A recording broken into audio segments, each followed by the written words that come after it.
Now for all today's national and international events, it's News 2 with Sharon and Bheoláin.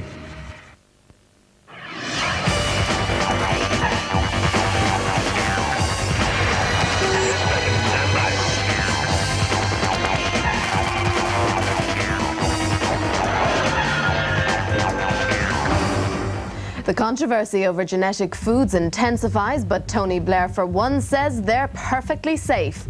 Tony Bheoláin is told after his appeal he won't be free until the year 2011.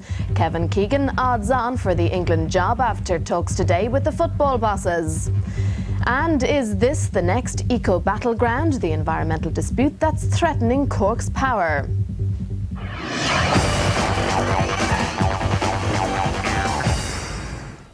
Good evening. We begin with the controversy over genetically modified foods that just won't go away. In Britain, Tony Blair has spoken out strongly today in support of the companies who are producing and testing the foods. This is despite last week's statement from a group of scientists that research that seemed to show potential dangers should be examined carefully before any more products are licensed. That isn't going to happen, but the government in Britain has announced new rules for labelling of the foods and may set up an independent body to look into the area. There are no such plans or rules in this country.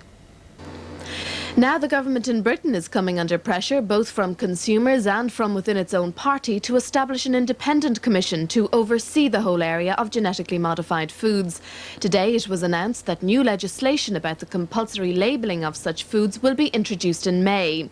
Tony Blair himself has said that GM foods are completely safe, saying that he would have no problem eating them and saying those products on the shelves already have been rigorously tested. But some of his cabinet are not convinced. A number of them have joined pressure groups who tomorrow will call for a moratorium on the growing of GM crops in Britain. Only last week, a group of 20 scientists gave their support to an eminent professor forced out of his job after claiming that genetically modified foods could affect the immune system. In this country, there are already numerous unlabelled GM products on supermarket shelves, and the company Monsanto is conducting a number of field trials growing crops. In the first of a two-part series of reports, Margaret Ward discovers that the Irish committee which approves such products is totally dependent on the research done by the manufacturers. Darina Allen is Ireland's best-known cook. Her recipes are trusted by thousands. Now she's discovered she can't trust them herself. We've been making this bread for years and years, and I discovered that the yeast we were using actually contained GMOs. So we had to go to some considerable trouble to find yeast that wasn't genetically modified. Other genetically modified foods, chiefly maize and soya, are already on the market here. A very high percentage of processed foods actually may contain genetically modified soya, but at the moment we have no way of telling. It's the most hugest sort of experiment, using us as sort of guinea pigs, really. I simply don't think that's right. I don't think it's right. But what exactly are genetically modified foods, and why are manufacturers so eager to bring them to market? But in general, of course, what you want to do is take a trait from one type of organism and put it into an organism which previously didn't have that trait, or equally to disrupt a particular trait in an organism. For example, with the genetically modified tomatoes, the gene which produces a protein which causes tomatoes to rot soon after they're picked has been eliminated. Farmers and manufacturers may benefit, but surveys show consumers are uneasy. There has not been one single issue of food safety related issue or human health issue with any of the trials, with any of the products so far. EU rules mean new products must be approved in advance. Here the assessment is carried out by a scientific committee of the Food Safety Authority. It makes recommendations to the Department of Health, who then give the go-ahead. Before the last election, Fianna Fáil promised a moratorium on genetically modified foods. It hasn't happened, and Darina Allen wants to know why. As long as there's any chance that there's a risk, I feel that we need not to rush forward to this and to take more time for more research. In the meantime, GM foods are definitely off the menu. The Court of Criminal Appeal has refused to reduce a 20-year sentence imposed on the Dublin criminal Tony Bheoláin for heroin dealing. The 56-year-old father of 7 was imprisoned for selling heroin on 4 occasions. On 3 of these occasions, he committed the offence while on bail. Paul Reynolds reports. The Dublin criminal Tony Bheoláin came to the Court of Criminal Appeal hoping for some reduction in his 20-year jail sentence for wholesale heroin dealing. Bheoláin was caught selling heroin 4 times in 94 and 95. 3 of the offences were committed while he was out on bail, a fact that the sentencing judge, Cyril Kelly, took into account when he imposed on him the longest sentence for drug dealing in the history of the state. In court today, Bheoláin's defence team argued the judge hadn't taken account of the fact that the heroin dealer was 53 years old and the jail term therefore amounted to a life sentence. They also argued that the court didn't take Bheoláin's own addiction or his guilty pleas into consideration and that it didn't allow for the possibility of rehabilitation. The 3 appeal judges, however, took less than 20 minutes to reject these arguments and uphold the 20 years, a decision which has delighted the Gardaí, the community in Dublin's North Inner City and anti-drugs activists alike. If the sentence had been reduced, it would have sent out an appalling message to the families of the victims of Bheoláin, number one, but also to those other heroin dealers that have so far escaped the net. The message at the moment is if you go down, you can get a sentence like Bheoláin got. So I think it was a very good judgment today, and it has put Bheoláin where he belongs, and in a way he'd do us a big favour if he never came out. The court did allow Bheoláin one concession. It backdated the sentence by 2 months from March to January of '96 to the date Bheoláin first went into custody. Mr Justice Hugh O'Flaherty said this was a case of unmitigated gloom. He pointed to psychiatric and probation reports which said that Tony Bheoláin was HIV positive, that he was unlikely to lead a law-abiding lifestyle, and that he was so institutionalised that he couldn't manage more than 2 days out of prison. Tony Bheoláin will not now be released till the year 2011. Now we'll take a look at some of the rest of the day's main news stories with Joyce Jackson. Bertie Ahern has rejected suggestions that he draws the government into controversy by giving too many media interviews. Earlier, Finance Minister Charlie McCreevy said the Taoiseach was sometimes too forthcoming in making himself available to journalists. Labour's Derek McDowell said Mr McCreevy's comments represented an extraordinary vote of no confidence in the Taoiseach by a senior government minister. The Taoiseach has said a Northern Ireland government without Sinn Féin participation was not feasible. The Stormont Assembly met today to debate the formation of a new power-sharing government, but decommissioning again dominated proceedings. Gardaí in Sligo have released one of the 7 people arrested in connection with the murder of Sligo man Terry Madden. 5 men and a woman are still being detained at Garda stations in the Sligo-Leitrim area. 2 men have been charged with stealing £29,000 from the home of an elderly couple near Aircourt in County Galway yesterday. John Edward Duffy from Galway and Gary Maloney from Offaly were remanded in custody until next Monday. Next on News 2, a special report from Cork where the demand for electricity has grown so much that if there's a fault in one of the major networks, there is the potential for large-scale blackouts.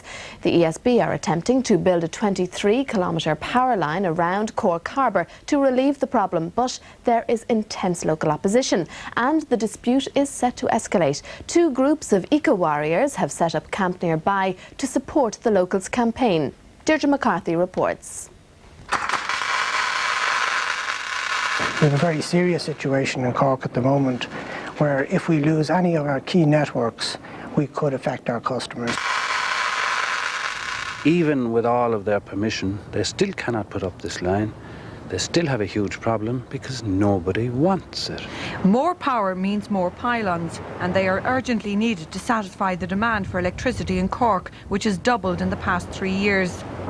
Overground is safe, it's certainly cheaper, and it's a more effective route according to the ESB. The underwater option, as it was called, is a fatally flawed option, and that was why we ruled it out at the time that we were going to plan in ourselves. Unacceptable, unsightly and serious unanswered health questions remain, according to the Cork Anti-Pylon Representative Association. It is quite clear that the power station here behind us is in a different position to where the cluster of industry has developed. So the obvious thing would be to connect, and to connect in the shortest possible route, which was under the harbour. From the Glen of the Downs in Wicklow to Saline Woods near Ahada, the eco-warriors have arrived to lend their support. We're all here for a reason, not just to dust out in the woods and, and live outside, as much as we're getting used to it now. You know, we're here because we cared about the environment.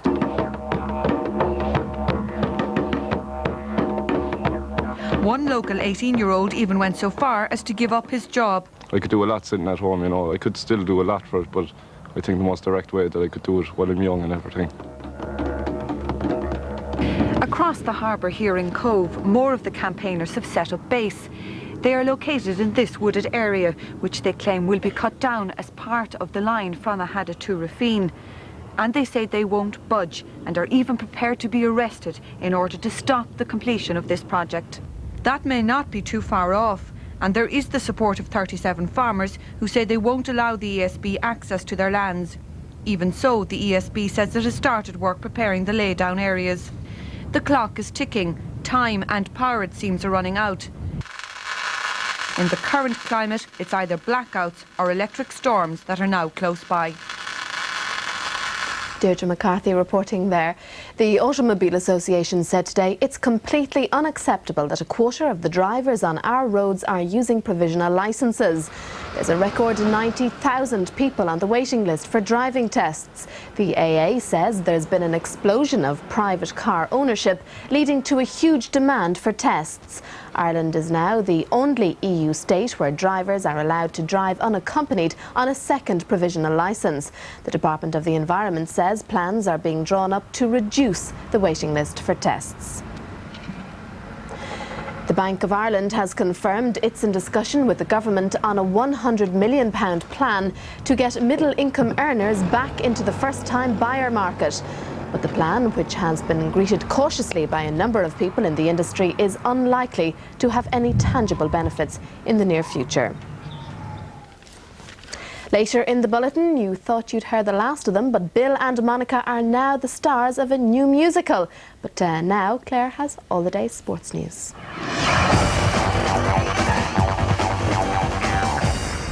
Kevin Keegan will meet the English FA tomorrow to discuss the vacant England manager's job.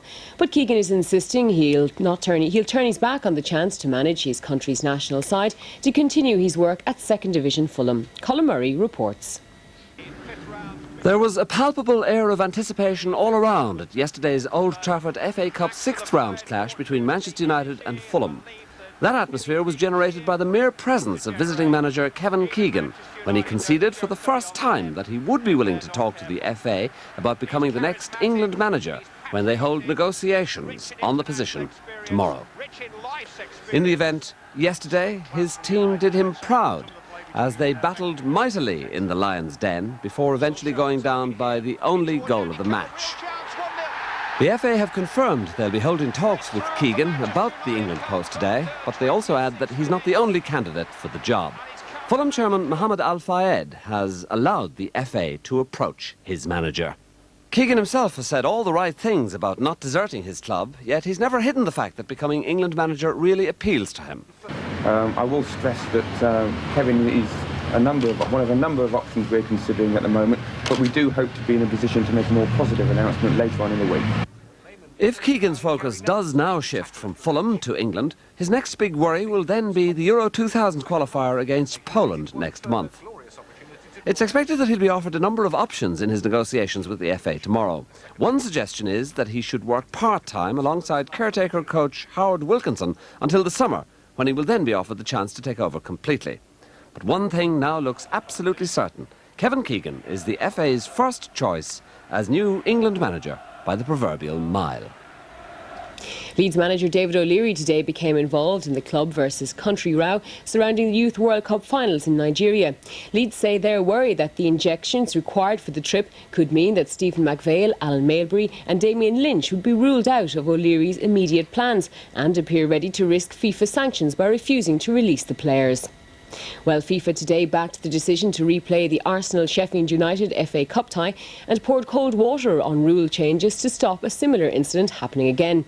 United boss Steve Bruce says he doesn't regret his sideline protest on Saturday.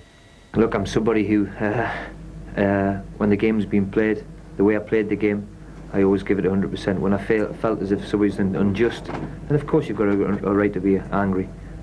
There's certain things when you look at, you maybe look back with a little bit of embarrassment, but as I said, I wanted to protect our club here, and especially the players, and the 5,500 people who paid a lot of money, as I said to you, to go and watch their team. So that protest, I think, was right. And in rugby news tonight, English Premiership side Leicester has banned its player Austin Healy for 21 days for stamping on London Irish scrum half Kevin Pott. The suspension rules Healy out of England's Five Nations clash with Scotland. The incident, caught on camera, resulted in Pott receiving 6 stitches to a facial wound.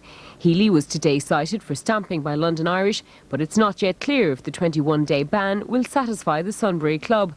The English RFU is expected to hear the case next week. In other rugby news, the Irish squad assembled in Dublin today for a closed session ahead of Saturday's Wembley clash with Wales. Victor Costello came through training without any problems. The team will be named tomorrow.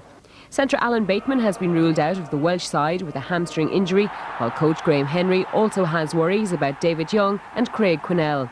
Meanwhile, following the blue and red mess at Lansdowne Road, on-pitch logos at Twickenham and Wembley this weekend are to be restricted to the goal area. Now with some of the day's other news from around the world, here's Flo McCarthy. Iraq says 5 people were killed in today's attacks by American and British planes in the no-fly zones. It says a further 22 were injured, many of them civilians. Meanwhile, Iraq has been trying to persuade its neighbours not to allow their territory to be used by Allied aircraft for flights over Iraq. There's been a setback in the Kosovo peace talks taking place at Rambouillet outside Paris. The Serbs are objecting to some of the proposals, saying their territorial integrity would be threatened. And Russia says it has misgivings about the deployment of UN troops in Kosovo. The deadline for agreement is Saturday. In Britain, a man has been given a 6-year jail sentence for selling 200 fake modern masterpieces for over £1 million.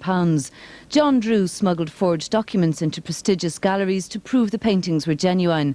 Here, the National Gallery says its archive is monitored and such a scam would be detected. In Brazil, the world's biggest annual party is in full swing on the streets of Rio de Janeiro. This year's extravaganza cost $8.5 million and comes during Brazil's continuing economic crisis. But Brazilians say for the next 5 days, the party must go on. The Dublin playwright Colin McPherson has won the prestigious Laurence Olivier Award for Best New Play of 1998 for The Weir. The award was presented tonight in London. But before we leave you, a stage performance of a slightly different kind. The drama in the Senate may have ended with President Clinton escaping impeachment, but it was only a matter of time before the Monica-gate saga was dramatised for stage or screen. First out of the blocks is the musical called Starstruck. The show has opened in Los Angeles. Set in and around the Oval Office, it features the president singing "I've Been a Bad Boy," while his wife Hillary's big number is "How Many Paulas Have There Been?" Earn my presidential knee pads, this girl's going down history. That's News 2. Thanks for watching and good night.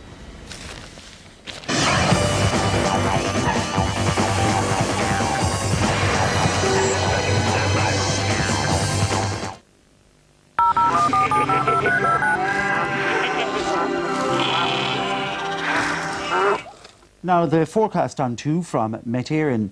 Patchy rain will clear southwards, leaving the latter part of the night dry apart from light showers in the north. Winds will veer northwest before increasing up to gale in the very north. Lowest temperatures will range 2 to 6 Celsius. Tomorrow will be bright but cold and blustery with a scattering of showers mainly in the north, some turning wintry. The strong northwest winds will gust up to gale force around the Ulster coasts. Highest temperatures of 5 to 8 Celsius, so feeling chilly. Corlin CEO Jack Frost.